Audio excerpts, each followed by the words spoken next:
Assalamualaikum warahmatullahi wabarakatuh. Perkenalkan, nama saya Sri Rahayu dari 12 IPS 3. Di sini saya ingin menjelaskan mengenai kearifan lokal Indonesia, yaitu awik-awik di Lombok dan di Bali. Sebelum kita lanjut ke materi, kita harus tahu dulu nih, kearifan lokal itu apa sih? Yuk simak video selanjutnya.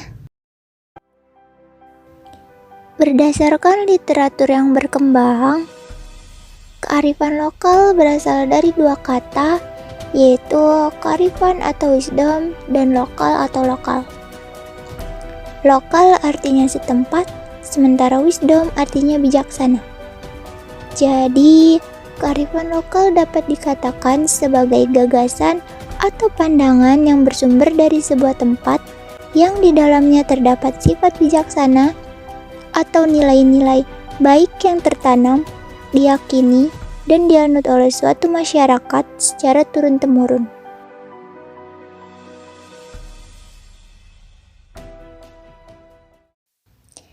Adapun fungsi dari kearifan lokal itu sendiri yaitu sebagai pengembangan sumber daya manusia, pemberdayaan kebudayaan dan ilmu pengetahuan, sebagai petuah kepercayaan, sastra, dan pantangan, sebagai integrasi komunitas atau kerabat serta upacara daur pertanian, sebagai makna etika dan moral, dan yang terakhir sebagai makna politik. Awik-awik merupakan salah satu kearifan lokal Indonesia yang berasal dari Bali. Awik-awik merupakan suatu hukum adat Bali yang digunakan sebagai aturan khusus untuk mengatur kehidupan masyarakat adat Bali dalam wilayah desa adat agar masyarakatnya dapat mencapai trihita karana.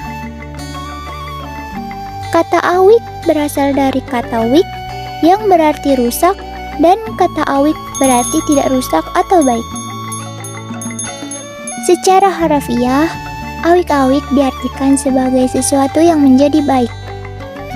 Kesimpulan dari definisi tersebut, awik-awik merupakan hukum adat Bali yang bertujuan untuk menciptakan masyarakat Bali yang ajak dan lebih baik dari sebelumnya. Trihita karana adalah kearifan lokal lain dari Bali yang berarti 3 sumber kebahagiaan. Trihita karana sendiri bersumber dari atmah kerti atau penyucian jiwa, segara kerti atau penyucian laut, danu kerti atau penyucian sumber air, wana kerti atau penyucian tumbuh-tumbuhan, jana kerti atau penyucian manusia, dan jagat kerti atau penyucian alam semesta, yang terdiri dari parahyangan, pawongan, dan palemahan. Untuk mewujudkan trihita karana, terdapat 3 hubungan yang perlu diraih, yaitu parahyangan, pawongan, dan palemahan yang masing-masing mengatur hubungan tertentu.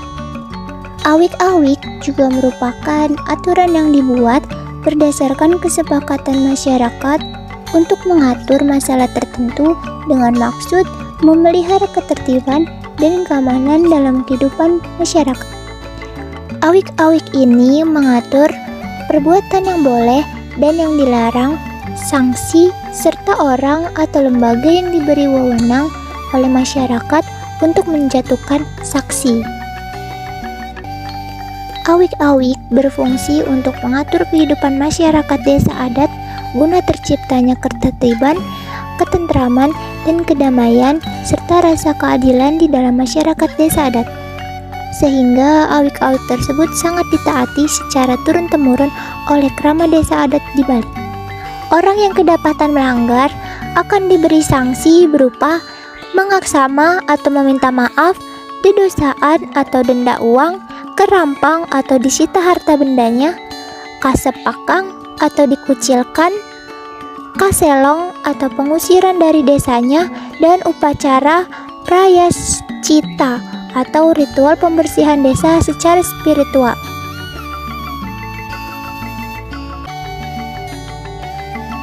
Minat generasi muda terhadap kebudayaan Indonesia semakin berkurang, sehingga lama-kelamaan kebudayaan yang sudah hadir dan berkembang di Indonesia selama bertahun-tahun akan menghilang karena tidak ada yang menerima dan meneruskan pengetahuan kebudayaan Indonesia ke generasi berikutnya.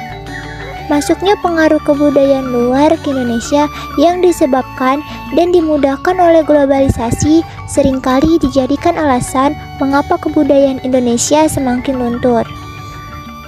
Awik-awik adalah kearifan lokal yang masih relevan hingga sekarang. Nilai-nilai yang terkandung dalam awik-awik masih dapat diterapkan terhadap masalah kehidupan zaman sekarang. Mungkin ada masyarakat Indonesia dari luar Bali yang berpikir bahwa awik-awik adalah kearifan lokal yang terbatas untuk masyarakat adat Bali. Namun tidak harus demikian. Masyarakat yang berasal dari luar Bali dapat berusaha untuk memahami amanat yang terkandung dalam awik-awik dan menerapkannya dalam kehidupan sendiri, tanpa mementingkan latar belakangnya, selama mereka tidak menyinggung awik-awik dan masyarakat adat Bali. Pemikiran terbuka seperti ini di mana sesama kelompok masyarakat dapat saling membagikan kearifan lokal masing-masing dan saling menukarkan wawasan positif.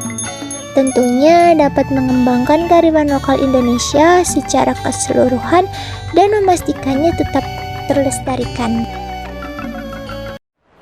Mungkin cukup sekian materi yang saya dapat sampaikan. Kurang lebihnya mohon maaf. Wassalamualaikum warahmatullahi wabarakatuh.